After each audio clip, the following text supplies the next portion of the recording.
આકાશવાણી સમાચાર ચૈતાલી જોશી વાંચે છે. સૌપ્રથમ મુખ્ય સમાચાર.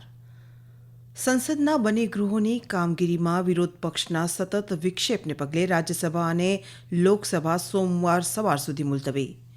ગુનાખોરીમાં વધારો અને ખેડૂતોના મુદ્દે સંસદ પરિસરમાં વિપક્ષોનું વિરોધ પ્રદર્શન. પ્રધાનમંત્રી નરેન્દ્ર મોદી આજથી ઓડિશાની 3 દિવસની મુલાકાતે. કેન્દ્રીય ગૃહમંત્રી અમિત શાહ ભુવનેશ્વરમાં અખિલ ભારતીય ડીજીપી કોન્ફરન્સનું ઉદ્ઘાટન કરશે અને વિશ્વવિદ્યાલય અનુદાન આયોગ સ્નાતક વિદ્યાર્થીઓ માટે પદવી અભ્યાસક્રમોનો સમયગાળો ઘટાડવા અથવા વધારવાનો વિકલ્પ આપશે. સમાચાર વિગતવાર. વિરોધ પક્ષના હોબાળા અને શોરબકોરને કારણે સંસદના બંને ગૃહોની કામગીરી સોમવાર સવાર સુધી સ્થગિત કરી દેવામાં આવી છે. આજે શિયાળુ સત્રના સતત ચોથા દિવસે પણ એક અગ્રણી વેપારી જૂથ સામે કથિત લાંચના આરોપો સહિત વિવિધ મુદ્દાઓ પર વિપક્ષના વિરોધને કારણે સંસદના બંને ગૃહોની કાર્યવાહી ખોરંભે પડી ગઈ હતી. લોકસભાની કાર્યવાહી શરૂ થતાં જ હોબાળાને પગલે બપોરે 12 વાગ્યા સુધી ગૃહની કાર્યવાહીને સ્થગિત કરી દેવાઈ હતી, પરંતુ વિપક્ષો દ્વારા સતત હોબાળો અને શોરબકોર યથાવત રખાતા ફરી શરૂ થયેલી લોકસભાની કાર્યવાહી પણ સોમવાર સુધી સ્થગિત કરવાની અધ્યક્ષને ફરજ પડી હતી. રાજ્યસભામાં પણ સ્થિતિ તેમની તેમ જ રહી. આજે સવારે જ્યારે ગૃહની બેઠક મળી ત્યારે સભાપતિ જગદીપ ધનખડે વિરોધ પક્ષોના સભ્યો દ્વારા આપવામાં આવેલી ગૃહની કામગીરી સ્થગિત કરવાની નોટિસને નકારી કાઢી હતી. શ્રી ધનખડે કહ્યું કે નિયમ 267નો ગૃહની કાર્યવાહીમાં વિક્ષેપ પાડવાના હથિયાર તરીકે ઉપયોગ થઈ રહ્યો છે. સતત વિક્ષેપ અંગે આક્રોશ વ્યક્ત કરતા સભાપતિએ કહ્યું કે વિરોધ કરી રહેલા સભ્યો એ ટીકાપાત્ર દાખલો બેસાડ્યો છે અને ગૃહ લોકોની અપેક્ષાઓ પર ખરું ઉતરી રહ્યું નથી. તેમણે કહ્યું કે લોકો સાંસદોના વ્યવહારની મજાક ઉડાવી રહ્યા છે. જોકે વિરોધ પક્ષોએ સૂત્રોચ્ચાર ચાલુ રાખતા કાર્યવાહીને સ્થગિત કરી દેવાઈ હતી. આમ આદમી પાર્ટીના સાંસદોએ આજે દિલ્હીમાં ગુનાખોરીમાં વધી રહી હોવાનો આરોપ લગાવીને સંસદની બહાર વિરોધ પ્રદર્શન કર્યું હતું. પત્રકારો સાથે વાત કરતા પાર્ટીના નેતા સંજયસિંહે કહ્યું કે કેન્દ્ર સરકારે શહેરમાં ગુનાખોરી રોકવા માટે પગલાં લેવા જોઈએ. બીજી તરફ પંજાબના કોંગ્રેસના સાંસદોએ પણ સંસદ સંકુલમાં વિરોધ પ્રદર્શન પણ કર્યું હતું. તેમણે આરોપ લગાવ્યો હતો કે ફૂડ કોર્પોરેશન ઓફ ઇન્ડિયા લઘુત્તમ ટેકાના ભાવે પાકની ખરીદી કરી રહ્યું નથી.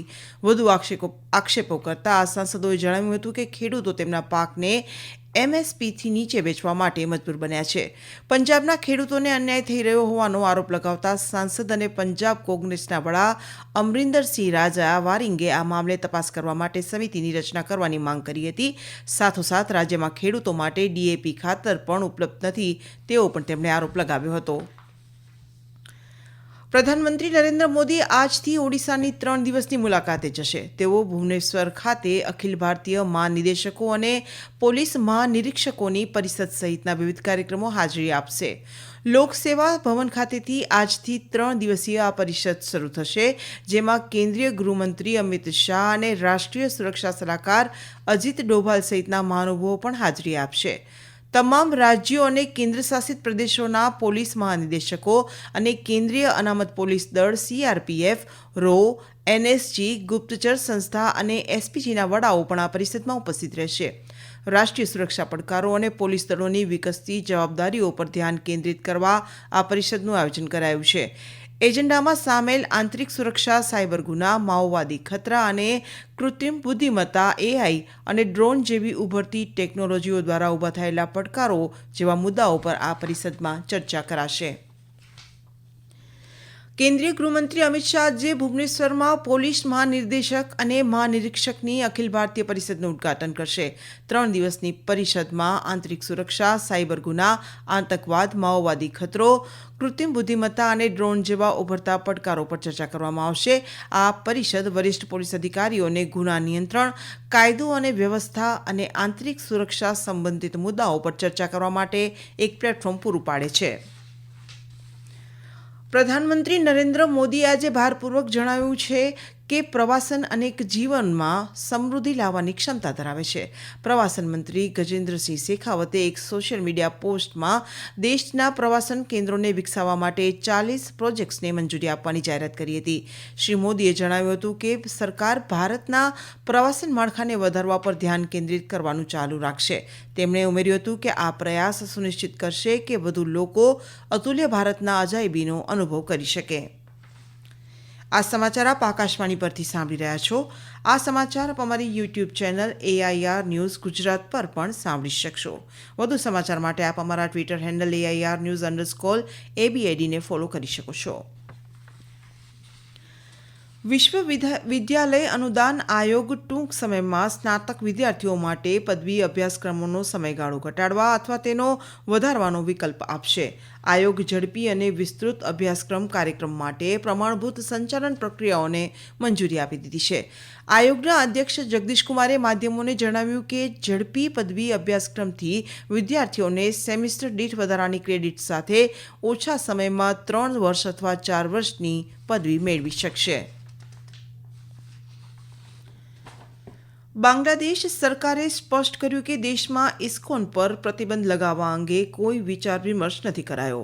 વચગાળાની સરકારમાં પર્યાવરણ, વન અને આબોહવા પરિવર્તન સંબંધિત સલાહકાર સૈયદા રિઝવાન હસને ગઈકાલે ઢાકામાં સંવાદદાતાઓ સાથે વાતચીત દરમિયાન આ મુજબ જણાવ્યું હતું. ચિન્મય કૃષ્ણદાસ બ્રહ્મચારીની ધરપકડ અંગે સુશ્રી રિઝવાનાએ કહ્યું કે વિશેષ આરોપના આધારે તેમની ધરપકડ કરાઈ હતી અને તેમની ઉપર હાલમાં કેસ ચાલી રહ્યો છે.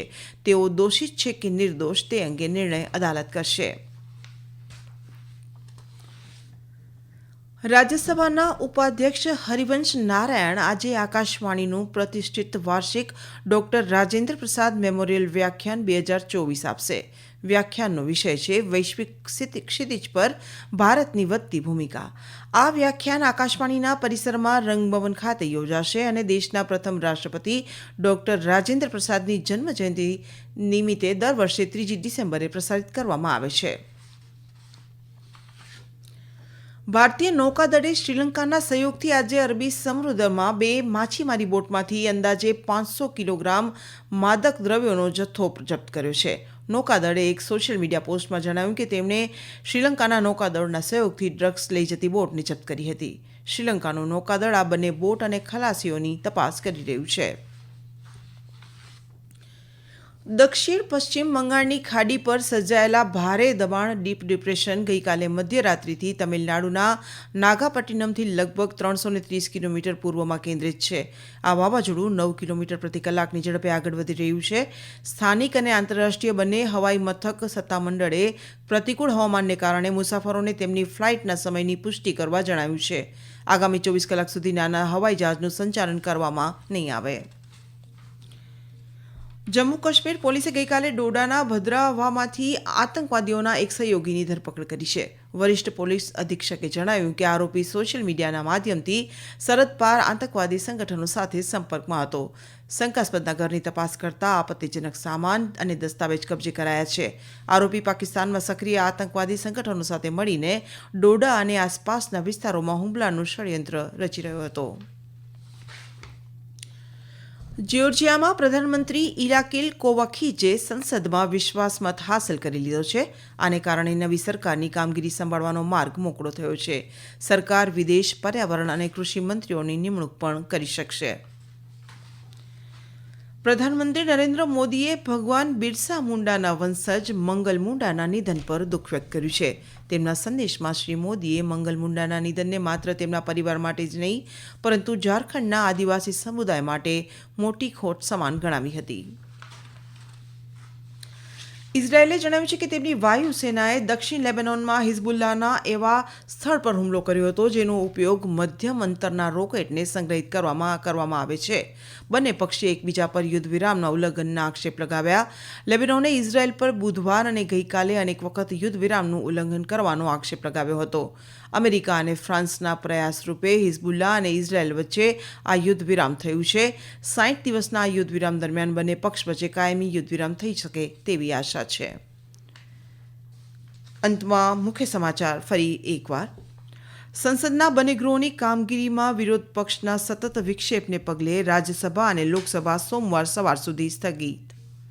ગુનાખોરીમાં વધારો અને ખેડૂતોના મુદ્દે સંસદ પરિસરમાં વિપક્ષોનું વિરોધ પ્રદર્શન. પ્રધાનમંત્રી નરેન્દ્ર મોદી આજથી ઓડિશાની 3 દિવસની મુલાકાતે. કેન્દ્રીય ગૃહમંત્રી અમિત શાહ ભુવનેશ્વરમાં અખિલ ભારતીય ડીજીપી કોન્ફરન્સનું ઉદ્ઘાટન કરશે અને વિશ્વવિદ્યાલય અનુદાન આયોગ સ્નાતક વિદ્યાર્થીઓ માટે પદવી અભ્યાસક્રમોનો સમયગાળો ઘટાડવા અથવા વધારવાનો વિકલ્પ આપશે. આકાશવાણી પરથી સમાચાર પૂરા થયા.